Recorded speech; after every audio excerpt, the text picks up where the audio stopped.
I was asking you before about potential cooperation between the United States and Syria, but the problem that many would have with that is the continued allegations of human rights abuses by your government. Now, just today, we have a new report from Amnesty International about Sadaya prison, human slaughterhouse, they call it, 5,000 to 13,000 detainees hanged in mass hangings there, horrific conditions, trials of blindfolded prisoners, 1 to 3 minutes in length, no lawyers, secret, all in secret. This would, on its face, be contrary to every aspect of international law. Yeah. What do you know about what's going on in that prison? Let's first of all talk about the first part of your question, which is the problem for the United States to open a relation with Syria regarding the human rights. I would ask you, how could you have this very close relation, intimate relation with Saudi Arabia? Do you consider beheading as a human right criteria? Yes, but I'm not interviewing the King of Saudi Arabia right now. I'm interviewing you. Yeah, and I'm asking you about reports of human rights abuses in your prison, in your country. You own the question, I own the answers. So that's my answer. So when you answer about Saudi Arabia and your relation, you can put yourself in that position. Second, the United States is in no position to talk about human rights. Since Vietnam War till this moment, they killed millions of civilians. If you don't want to talk about 1.5 million in Iraq without any assignment by the Security Council. So the United States is in no position to say, I don't open a relation because of human rights, and they have to use one standard. This is first. The second part now. Yes. Now I can move to the right.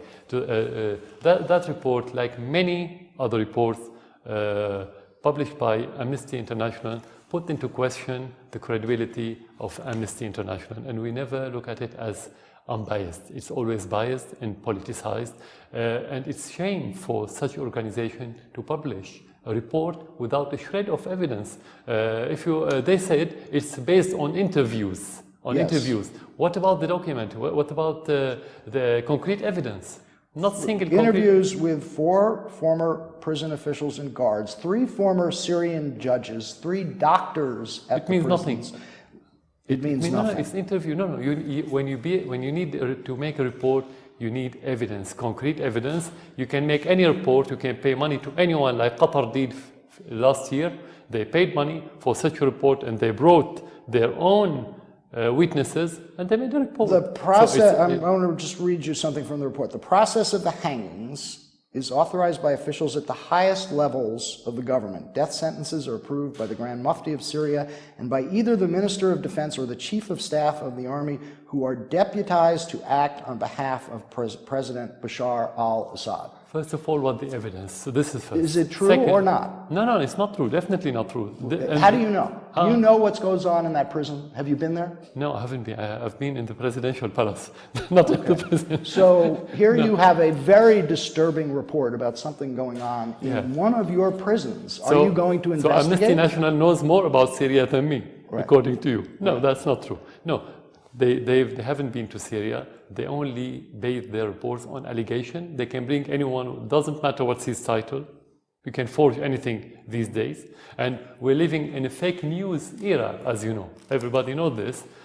So we don't have to depend on this. Second, you have to talk about reality. They said in their report that we made serial executions. Is that correct? Yes, mass hangings. First of all, execution is part of the Syrian law. If the Syrian government or institution wants to do it, they can make it legally because it's been there for decades. Secret trials, no lawyers? Why do they need it if they can make it legally? They don't need anything secret. Is that legal in your country? Yeah, of course it's legal. For decades since the independence, the execution, according to the law, after a trial, is a legal action, like any other court in many countries in this region. Will you allow international monitors to visit that prison and inspect and investigate these reports?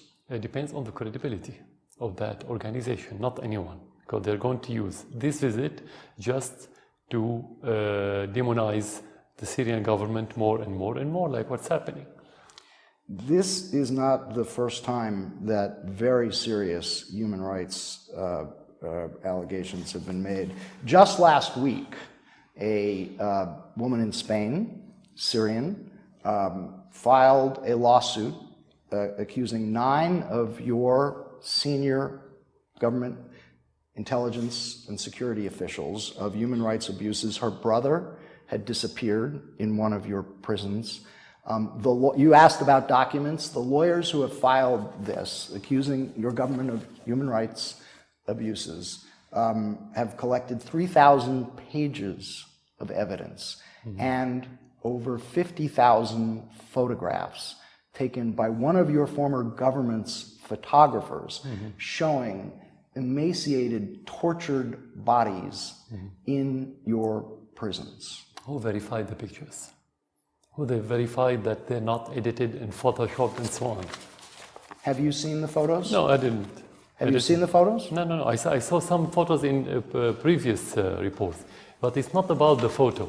How can you verify the photo? You have said that the... Do you have a photo? I do have the photos. Can you show it to me? Yes, I'll be happy to. Here. Okay.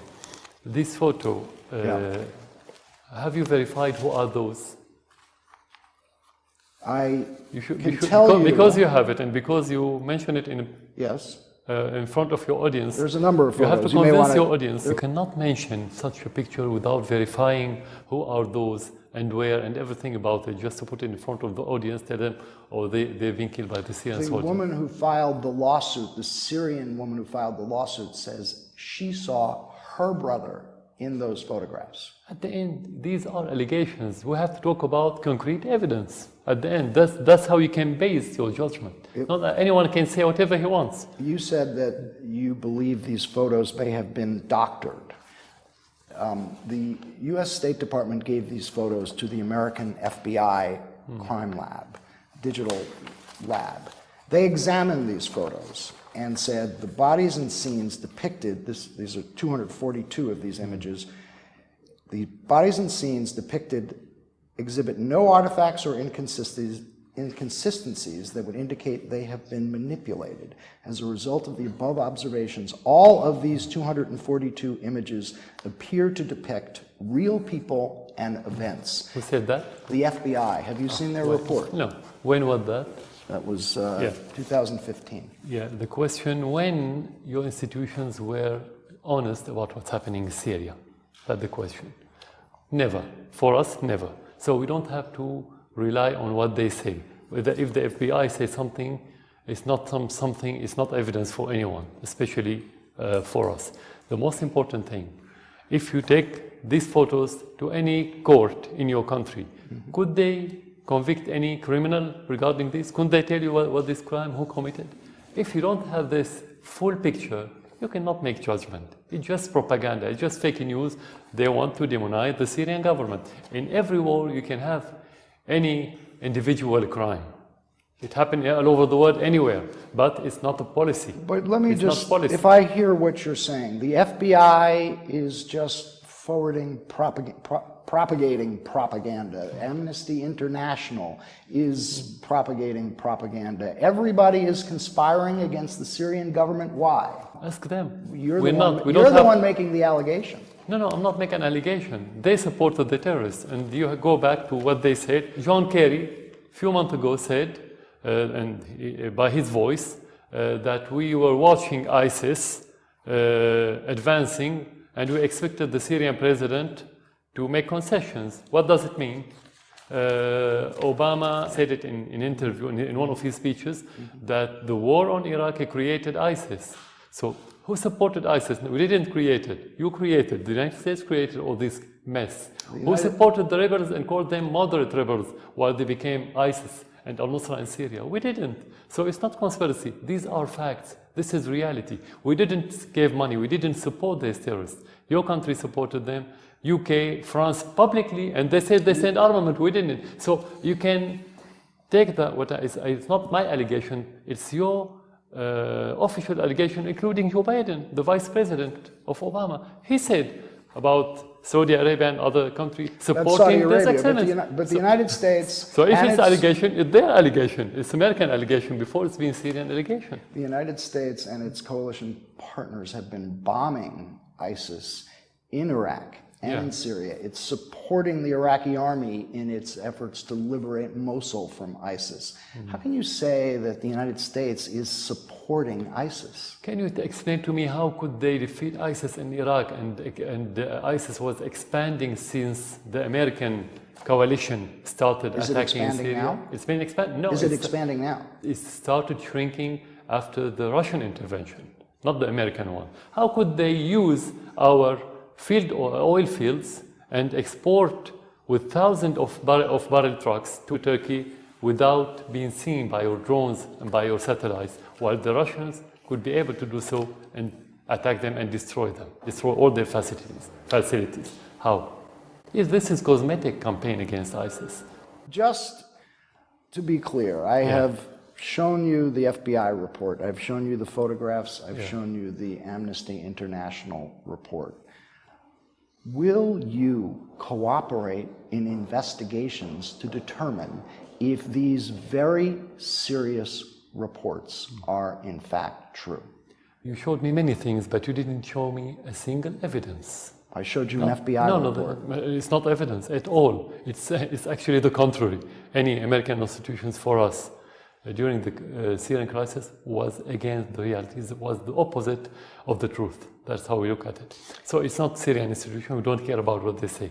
For me, what I care about is what reports I have from Syrian people. And we had investigations because we have many claims regarding not the mass crimes, actually more individual acts. And we've been investigating many, and many people were punished. But that happened in every war.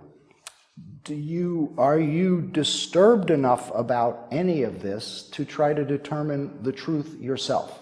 I think you should show it to the Western officials to ask them that question. Are they disturbed to see what's happening since they started supporting the terrorists in Syria, this killing and this destruction? That's the question. Of course I'm disturbed. I'm Syrian. I have this natural...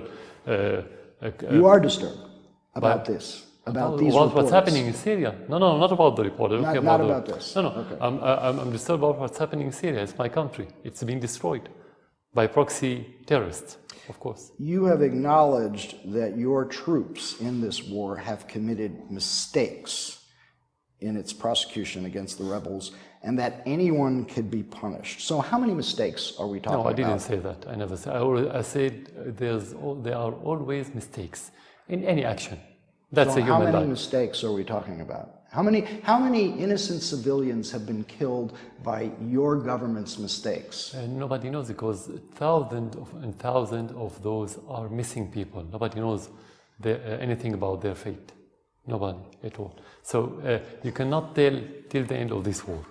Was it a mistake to bomb hospitals in Aleppo? We never bombed hospitals in Aleppo. Why to bomb a hospital? Can you convince your audience that we have interests in bombing hospitals? Actually, this is against our interest. This is against our interest to bomb hospital if it's used as hospital. And the proof that it was a lie, every time they talk about bombing hospital, every time they say this is the last hospital in eastern part of Aleppo. And the second time they talk about another hospital and they say the same. They bombed the last hospital. So it's a lies and lies and lies. We can spend the whole interview talking about lies, and we can talk about the truth and the reality. I have to talk about the reality. Is it a mistake to use barrel bombs and chlorine gas? You have to choose which part of the narrative is correct. Once they said we are using indiscriminate bombs, and they called it barrel bombs.